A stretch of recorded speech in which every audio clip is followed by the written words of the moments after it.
Athina Onassis, the tragic story of the world's richest heiress. There are names in modern history that carry both immense wealth and immense weight. Among them, few are as quietly discussed yet globally recognized as Athina Onassis. Born into one of the most legendary fortunes of the 20th century, her life was never destined to be ordinary.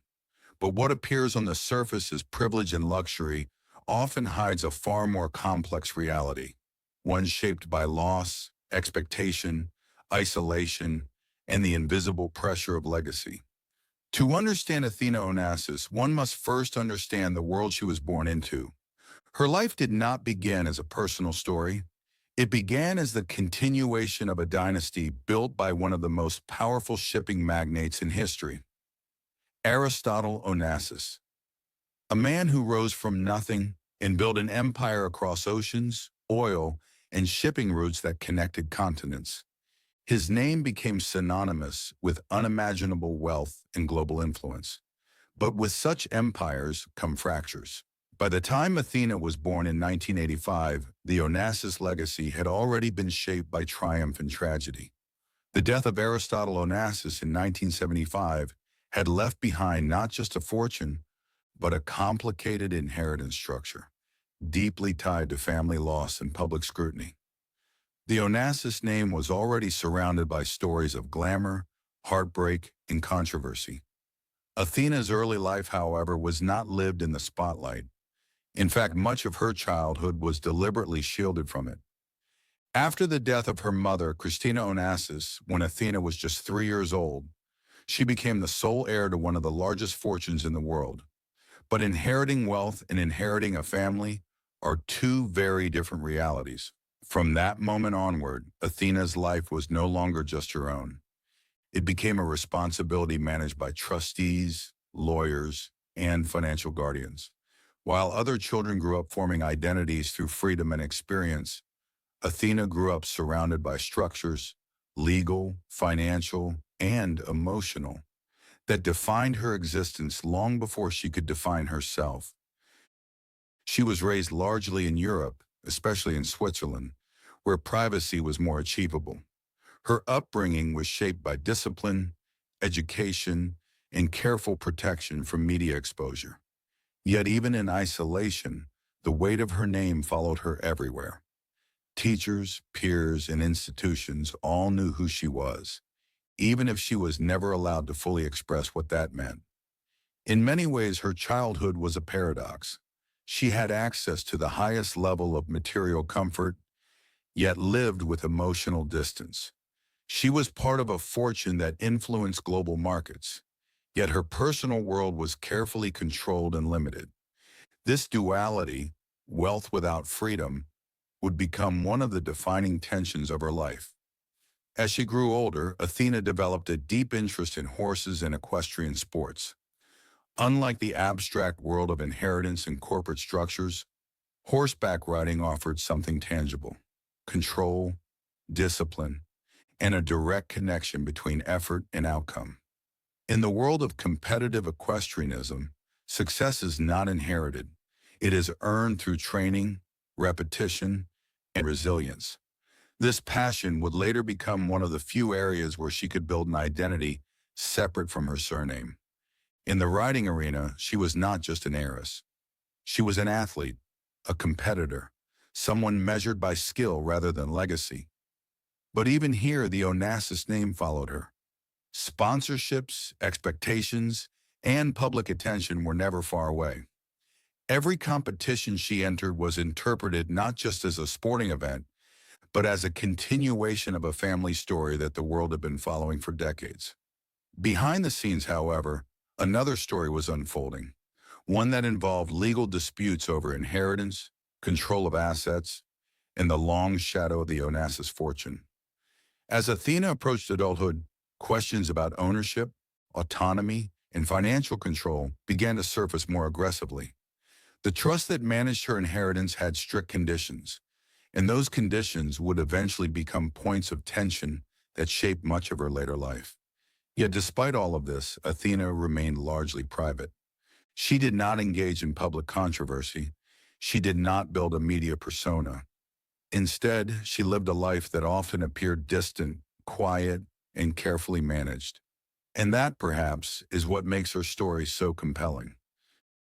Because behind one of the largest fortunes in modern history is a woman whose life has often been defined not by extravagance, but by restraint.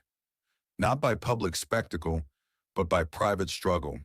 Not by the freedom that wealth is supposed to bring, but by the limitations that such wealth can sometimes impose. As we continue this story, we will move deeper into the transformation of Athena's life, from childhood inheritance to adulthood independence, from controlled legacy to personal rebellion, and from global heiress to a woman seeking identity beyond the name she was born into. But the first truth remains clear.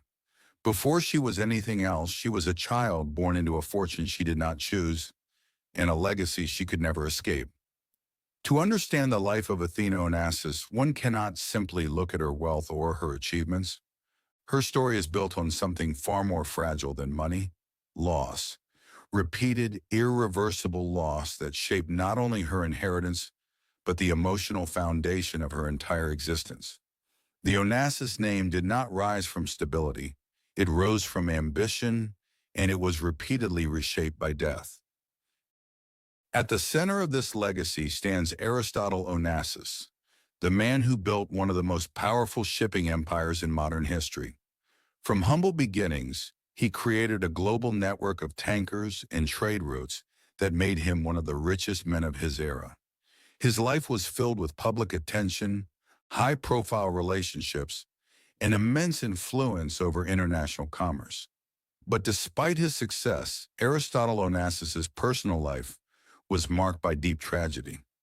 The most devastating blow came with the death of his son, Alexander Onassis, in 1973. Alexander's sudden death in a plane crash shattered Onassis emotionally. Many who knew him said he never fully recovered from that loss. The heir he had carefully prepared to continue his empire was gone in an instant. 2 years later, Aristotle Onassis himself died in 1975, leaving behind not just a fortune, but a fractured family structure and a complicated inheritance system. His death marked the end of an era, but it did not bring peace.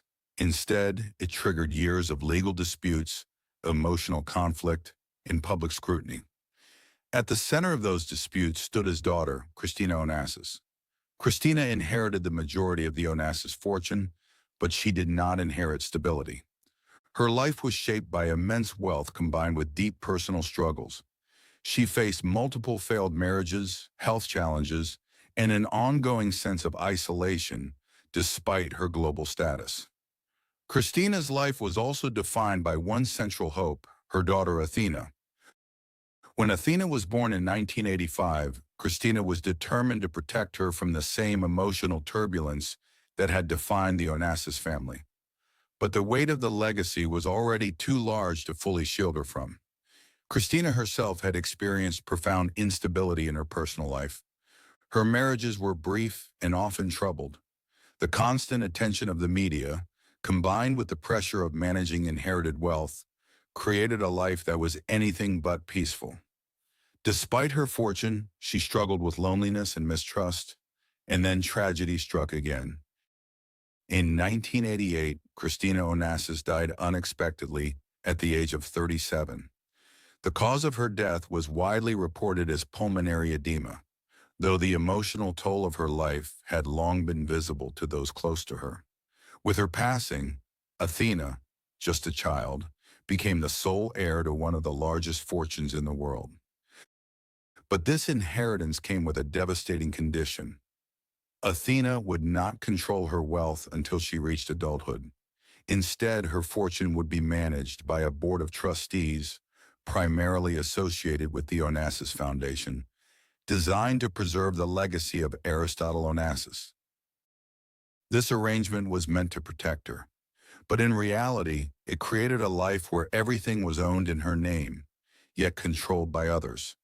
From that moment onward, Athina's life was defined by absence. The absence of her mother, the absence of her grandfather, The absence of a stable family structure that could guide her through the immense responsibility placed upon her. She became, in legal terms, one of the richest children in the world. But emotionally, she was one of the most isolated. The Onassis legacy itself had always been more than wealth. It was a symbol of power, glamour, and international influence. The family name had been associated with iconic figures, political connections, and cultural fascination. Even Jacqueline Kennedy Onassis became part of this global narrative, adding further public attention and complexity to the family story. But beneath the glamour, the pattern was clear. Every generation of the Onassis family was marked by profound personal loss. For Athena, this pattern became her inheritance, as much as the fortune itself. As she grew up, she did so in a world where everything had already been decided legally, financially, and structurally. Her identity was shaped not by choice, but by continuity, by the decisions of those who came before her, and by the tragedies that left no space for revision. Even her name carried expectation. Onassis was not just a surname, it was a global brand of wealth and history. And for a young girl growing up in Switzerland, that name was both a privilege and a burden she could never remove. In private, those who observed her childhood described a quiet, reserved personality. Not because she lacked emotion or ambition, but because her environment demanded restraint. Trust was limited, privacy was essential, and visibility often came with risk. The Onassis fortune surrounded her like an invisible structure, present in every aspect of life, yet unreachable in practice. And so, as Athena entered adolescence, the central question of her life began to form quietly, without announcement or public attention. What does it mean to own everything, but control nothing? This question would not be answered quickly. It would unfold over years of legal disputes, personal transformation, and emotional distance from the very legacy that defined her existence. But before those battles began, one truth was already clear. Athena Onassis was not simply born into wealth. She was born into a story that had already been written in grief. There are children who grow up surrounded by noise, family gatherings, public attention, constant conversation, and movement. And then there are children like Athena Onassis, who grow up surrounded by silence. Not a peaceful silence, but a carefully constructed one. A silence designed to protect, to isolate, and to separate her from a world that was constantly trying to define her before she could define herself. After the death of her mother, Christina Onassis, Athena's life changed in a way she could not understand at that age. She was still too young to fully grasp what it meant to lose a parent, but she could feel the absence in everything around her. The spaces in her daily life were rearranged, the people changed, the environment became more controlled, more structured, and more distant. She was no longer simply a child. She was an inheritance. Legally, she was now the sole heir to the Onassis fortune, but emotionally, she had no ownership of anything, not even her own narrative. In the years that followed, Athena was raised away from the public eye, primarily in Switzerland, where privacy laws and discreet environments allowed her guardians to shield her from constant media intrusion. Her life was carefully organized into routines designed not for freedom, but for stability. School, lessons, private transport, supervised interactions, controlled exposure to the outside world. Everything was measured. Everything was monitored. Everything was intentional. To the outside world, the idea of being the richest child in the world might sound like a dream. But for Athena, wealth was not something she experienced. It was something that existed around her, spoken about in meetings she never attended, managed by adults she had little emotional connection with. She did not see bank accounts. She did not handle assets. She did not make decisions. She simply existed in the center of a structure built in her name. And because of this, she developed something rare among children of extreme wealth: invisibility. Not literal invisibility, but social invisibility. She was known but not truly seen. She was important, but not personally understood. Her identity was constantly overshadowed by the name she carried. The Onassis name followed her into classrooms, introductions, and conversations she never asked for. Teachers were aware of who she was, administrators were aware. Even peers, when they eventually learned, responded not to her personality, but to her status. This created a quiet distance between Athena and the world around her. In many ways, she learned early that being known was not the same as being understood. Her education was privileged but controlled. Elite institutions, private instruction, and carefully selected environments ensured that she received the best academic opportunities. But education in her case was not only about learning, it was also about protection. Protection from media attention, from public curiosity, and from the instability that often surrounded high-profile inheritance cases. Yet despite all efforts to isolate her from chaos, she was never fully removed from it. The Onassis legacy was too large, too public, and too historically significant. Even in silence it echoed. At the center of that echo was the ongoing management of her inheritance. While Athena was growing up, her fortune was administered by trustees and institutions connected to the Onassis Foundation. These structures were designed to preserve the legacy of Aristotle Onassis, the man who built the empire, and to ensure that the wealth remained intact until she reached adulthood. But preservation came at a cost. Control meant distance. Distance meant disconnection. And disconnection meant that Athena grew up knowing she was wealthy beyond imagination, but unable to feel any personal connection to that wealth. There were moments, small, ordinary moments, where the reality of her situation became most visible. Decisions made without her input, travel arrangements she did not choose, financial discussions she was not part of, legal frameworks that defined her future long before she could understand them. In these moments, she was reminded that her life was not entirely her own, and yet, paradoxically, she was also protected from the most harmful aspects of that same world. The pressures that destroyed many heirs of great fortunes, public exploitation, financial mismanagement, and emotional manipulation, were largely kept at a distance by the very structures that limited her autonomy. This created a contradiction that would follow her into adulthood. She was protected by the system that controlled her, and controlled by the system that protected her. As she grew older, Athena began to develop a more independent inner world. Her interest in horses and equestrian sports became more than just a hobby.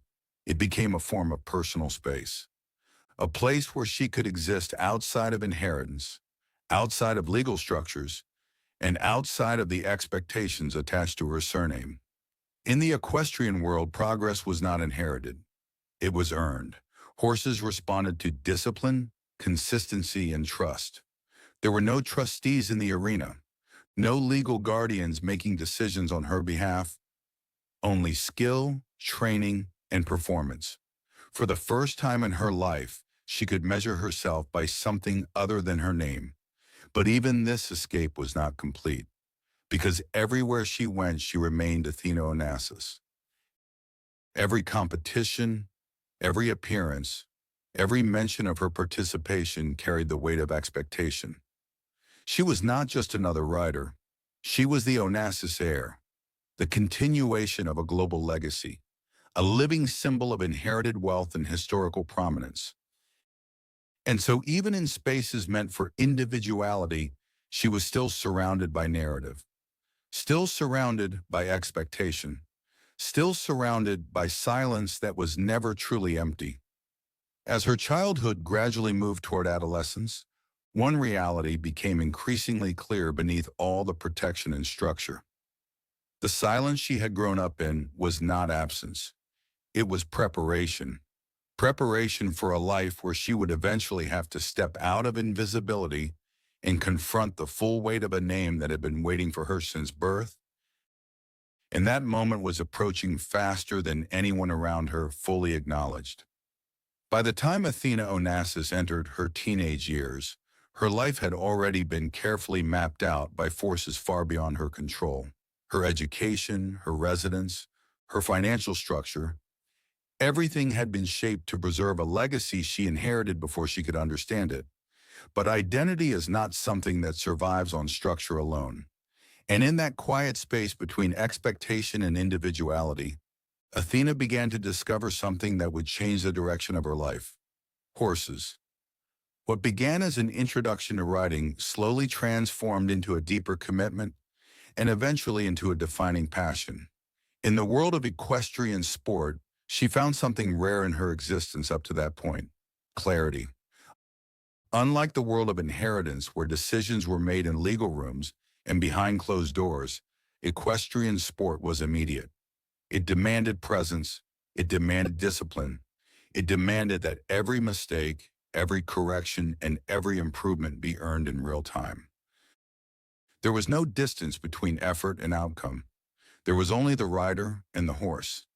As she developed her skills, Athena Onassis began to step into a world where she was no longer defined solely by her surname.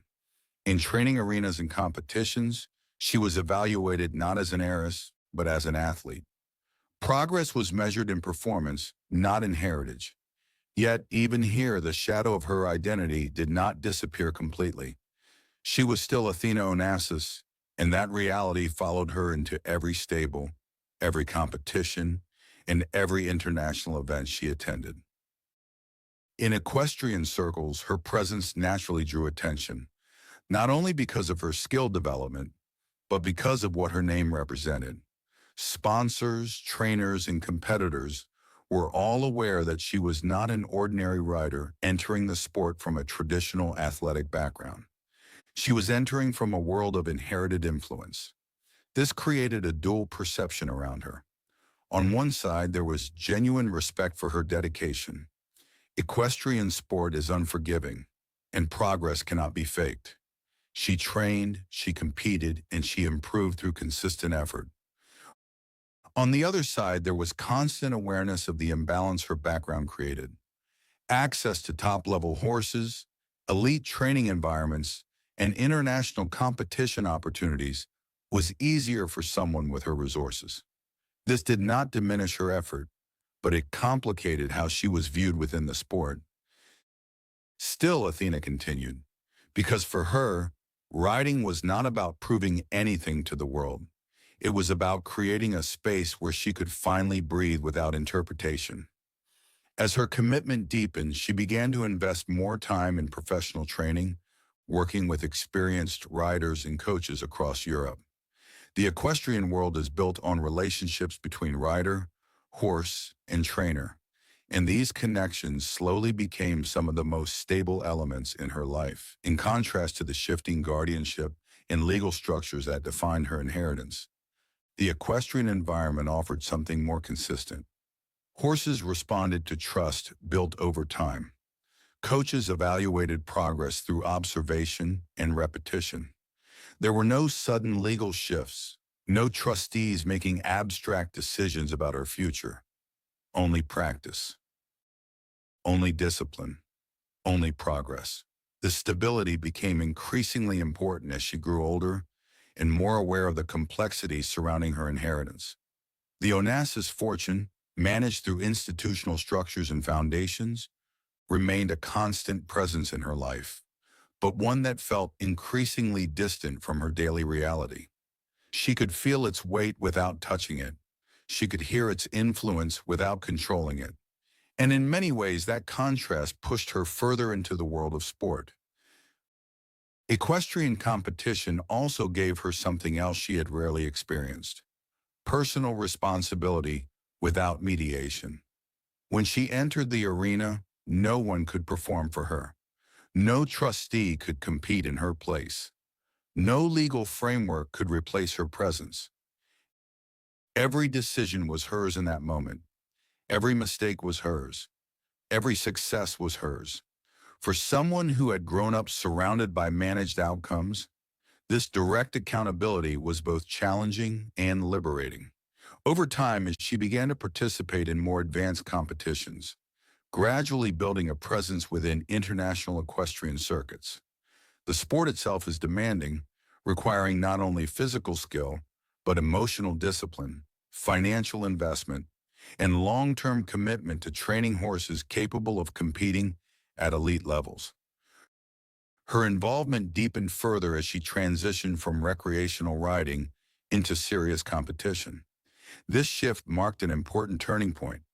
Equestrian sport was no longer just an escape, it was becoming an identity. And yet, even as she built this identity, the outside world continued to interpret her through a different lens. To many, she was still primarily the heiress of the Onassis fortune, rather than the athlete she was becoming. Media attention often focused less on her performances and more on her background. Her progress in sport was often framed within the context of her inheritance, as if every achievement had to be filtered through the weight of her surname. This persistent narrative created tension between who she was becoming and how she was being perceived. But Athena did not abandon the path she had chosen. Instead, she continued to refine it. The equestrian world, for all its complexity, offered something rare, a space where progress was visible, measurable, and earned. Horses responded to consistency, riders improved through repetition, and success depended on long-term dedication rather than inherited position. It was, in many ways, the opposite of the world she was born into, and that contrast may be the most important part of her early adulthood. Because while her inheritance defined her existence on paper, equestrian sport began to define her experience in reality. One was inherited, the other was built. And between those two worlds, Athina Onassis began the slow process of discovering who she might become if she were more than just a name. As Athina Onassis stepped further into adulthood, the world around her expected a clear transformation. A child who had once been protected by silence was now supposed to become the full owner of one of the most famous fortunes in modern history. But inheritance is never just a transfer of wealth. In her case, it was a transfer of responsibility, expectation, and decades of unresolved family history. Even before she fully stepped into control, the structures surrounding her inheritance began to tighten. The Onassis fortune, preserved through institutions and legal frameworks created long before her birth, was not designed for emotional flexibility. It was designed for preservation, maintaining the legacy of Aristotle Onassis and protecting Yorkshire he built. At the center of that legacy was the Onassis Foundation, an institution that carried not just financial responsibility, but symbolic authority over the family name. It represented continuity, tradition, and control over one of the most significant private fortunes of the 20th century. For Athena, however, this system felt increasingly distant from her personal identity. She was legally connected to immense wealth, but emotionally separated from it. She was the heir, but not the decision maker. And as she matured, that contradiction became harder to ignore. Unlike many inheritances that transitioned smoothly into adulthood, the Onassis fortune came with layers of complexity, restrictions, conditions, and long-standing institutional involvement. Decisions about assets, investments, and management were not simply personal choices. They were negotiations between legal structures and legacy preservation. This created tension that followed her into nearly every aspect of her adult life. At the same time, her equestrian career continued to develop. What had begun as a personal escape had evolved into a serious professional commitment. In the world of competitive riding, she was no longer just experimenting with identity. She was actively building one.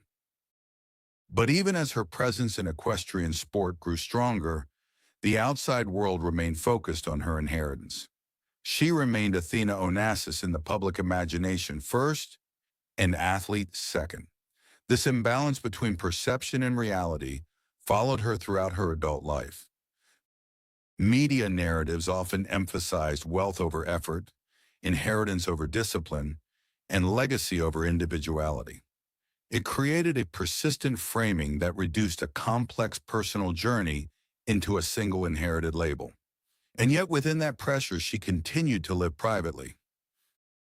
She avoided public confrontation. She rarely engaged with media narratives. Instead, she focused on maintaining control over the few areas of life that remained directly hers: her sport, her training, and her personal boundaries. Over time, however, the emotional distance created by her upbringing and inheritance structure became more visible. Growing up surrounded by controlled environments had given her stability, but it also limited her access to normal social experiences. Trust, relationships, and public exposure were all shaped by caution rather than spontaneity. This often left her life appearing distant from the world that surrounded her, not because she lacked connection, but because connection had always come with risk. As years passed, she continued to navigate the balance between two identities: the heiress of a global fortune and the rider who competed in arenas across Europe. One identity was defined by history, the other was defined by effort, but neither fully erased the other, and this duality became the defining structure of her adult life. The Onassis name remained both a foundation and a barrier. It opened doors, but it also shaped expectations that could never fully be met in a personal sense. Every success in sport was interpreted through the lens of privilege. Every private decision was viewed through the lens of legacy. There was no version of her life where the name did not influence perception. And perhaps that is the central truth of her story. Not tragedy in the dramatic sense, but the quiet burden of living a life that was always interpreted before it was understood. A life where ownership and control were never fully aligned. A life where identity had to be built in the shadow of something already written. In the end, Athina Onassis did not become a public figure defined by scandal or spectacle, despite constant curiosity from the world around her. Instead, she remained largely private, continuing her life in a way that resisted simplification. Her story is not one of dramatic collapse or sudden transformation. It is a story of continuity under pressure, of inheritance without full control, of identity formed in silence rather than spotlight, and of a woman who lived her entire life carrying a name the world believed it already understood, but perhaps never truly did.